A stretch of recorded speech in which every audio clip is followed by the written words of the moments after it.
Deixa eu te contar como as crenças me fizeram vencer um evento de drift. Vem comigo que eu vou te contar como é que foi. Eu não sei você, mas eu sempre gostei muito de aventura. Quando eu era criança eu gostava muito de jogos, de aprender coisas novas, diferentes. A parte mais gostosa da infância é que a gente não tem medo de nada. Medo de errar, medo de fracassar, medo do que os outros vão achar. A única coisa que a gente quer é brincar e se divertir. E essa falta de medo trazia pra gente uma liberdade incrível. Na escola eu era bastante competitivo, e às vezes isso atrapalhava um pouco na hora de praticar esporte coletivo. Eu ficava bravo quando os meus amigos não passavam a bola pra mim, e eu ficava mais bravo ainda quando o meu time perdia. Esse temperamento me acompanhou durante bastante tempo. Em 2005 eu morava no Japão, e naquela época eu gostava muito de carro. Na verdade eu gosto até hoje, né? Nos sábados à noite eu gostava muito de ir pro porto de Nagoya para assistir os japoneses e os brasileiros praticarem drift. Drift, para quem nunca ouviu falar, é um tipo de esporte que você pratica com o carro, onde o objetivo é correr em alta velocidade,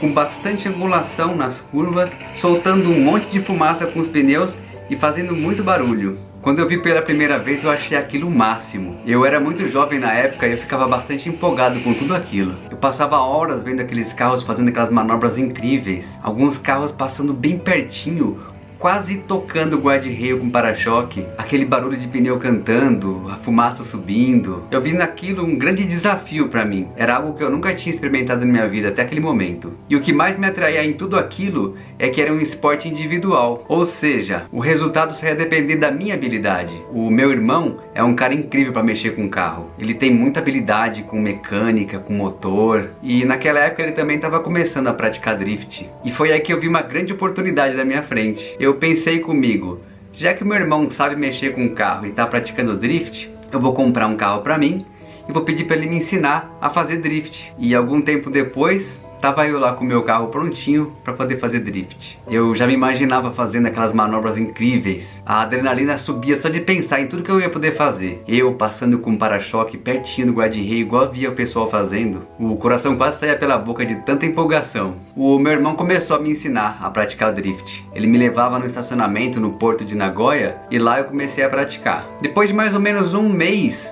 aquele estacionamento já não tinha mais graça, porque não tinha muito obstáculo para superar. Era tudo em linha reta, o asfalto liso, eu queria mais. No final de semana seguinte, eu fui com alguns outros amigos que também praticavam drift numa montanha perto de onde eu morava. Quando eu cheguei nessa montanha, que eu olhei aqueles carros todos descendo em alta velocidade, aquela quantidade enorme de obstáculos, tinha muro, tinha guarda-reio, barranco, olho de gato, fora a quantidade de carro que ia um atrás do outro, tinha carro na frente, carro atrás. Eu fiquei super empolgado com tudo aquilo. Eu entrei com meu carro na pista e já comecei a praticar. Bem devagar, claro. Era uma experiência simplesmente fantástica. E conforme eu praticava, eu ia melhorando cada vez mais. Imagina você descendo uma montanha de carro, pisando fundo no acelerador a ponto de estourar o giro, numa escuridão que quase não chegava nada na frente. De um lado montanha, do outro lado guarda-reio. Um deslize e você já era. Eu me sentia extasiado praticando drift. Eu aguardava com muita expectativa a chegada dos finais de semana só para poder praticar o drift. Algum tempo depois, coisa de uns 3 meses, quando eu tinha comprado o carro, eu fiquei sabendo de um evento que ia acontecer. Era um Sokokai. Sokokai é uma espécie de competição, mas sem prêmios caros. Eles davam só alguns troféus simbólicos. A competição era mais por diversão mesmo. Eu nunca tinha participado de uma competição de drift, e aquilo pra mim era um novo desafio. Eu me inscrevi nessa competição que ia acontecer num circuito chamado Mikawa, que ficava perto de onde eu morava. E eu me lembro que o que eu mais queria naquele evento era poder me divertir. Afinal eu era muito iniciante para logo de cara eu conseguir ganhar algum tipo de competição. Mas mesmo assim eu não descartei a possibilidade. Afinal, mesmo que fosse o começo, eu me dedicava bastante a praticar o drift. Enfim, o evento começou. Eram mais de 40 carros divididos em 3 categorias. Eu entrei no meu carro, coloquei meu capacete, a minha luva, que eram os equipamentos de segurança necessários para poder competir. E eu me lembro naquele momento que era como se eu estivesse entrando num outro mundo. Eu pisava fundo no acelerador do carro. Eu ouvia o giro do motor subindo, os pneus traseiros cantando, meu carro escorregando de lado. Eu conseguia ver o guarda-reio aproximando, chegando cada vez mais perto e a adrenalina subindo. E naquele momento eu me senti completamente livre. Livre igual eu me sentia quando eu era criança, quando não existia espaço para o impossível. Eu sabia desde o começo que pouco importava o resultado, que o mais importante era eu aproveitar aquele momento. E no final do evento, com apenas 3 meses praticando drift, eu consegui um troféu de segundo colocado na categoria iniciante. Para muitas pessoas aquilo não era nada, mas para mim significava muito mais além de um troféu. As crenças que eu tive durante aquele evento eram de que mesmo que eu fosse um iniciante, existia sim a possibilidade de vencer. Eu era capaz de vencer. E eu merecia vencer por todo o esforço que eu tinha feito. Depois desse evento eu participei de um outro, onde eu ganhei um troféu de destaque da categoria. Esse é o Renato Rocha! Parabéns, Renato! Eu te contei tudo isso para te falar de 3 lições valiosas que eu aprendi sobre crenças e eu quero compartilhar isso com você. Lição 1.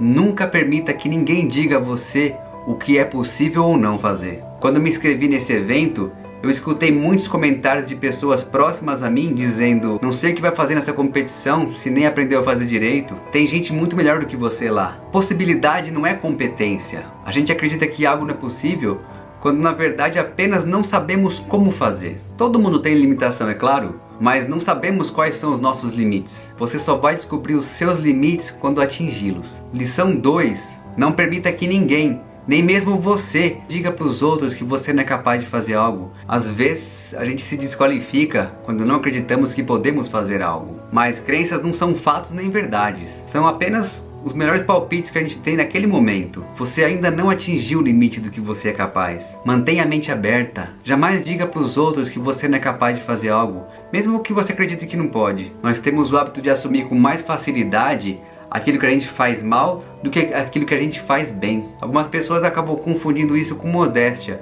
mas isso não é modéstia. Modéstia é você não se vangloriar daquilo que você pode fazer. Abandone conversas negativas que só te deixam preso numa camisa de força limitante. Se você se pegar pensando se você é capaz ou não de realizar alguma coisa, coloque sempre no final a palavrinha ainda. Não sei falar inglês ainda. Não sei resolver esse problema ainda. Aí sim você vai estar sendo realista. Lição número 3. Se você se dedica e gosta do que faz, fique sabendo que você merece sim ter o melhor resultado. Sempre. Exija sempre o melhor para você. E não se contente com menos do que isso. Não deixe que ninguém diga pra você se você merece algo ou não. Só você sabe o esforço, a dedicação e o empenho que você teve para atingir o seu resultado. Agora me responde uma coisa. Você acredita que merece atingir os seus alvos? Só você pode responder essa pergunta. Mas por que não? Se você gostou desse conteúdo, se inscreva no meu canal e ative o sininho para você receber notificações quando tiver conteúdo novo. Se você gostou, clique em gostei e compartilha com algum amigo que está precisando ouvir essa mensagem. Eu espero você no meu próximo vídeo. Até mais, pessoal. Tchau, tchau.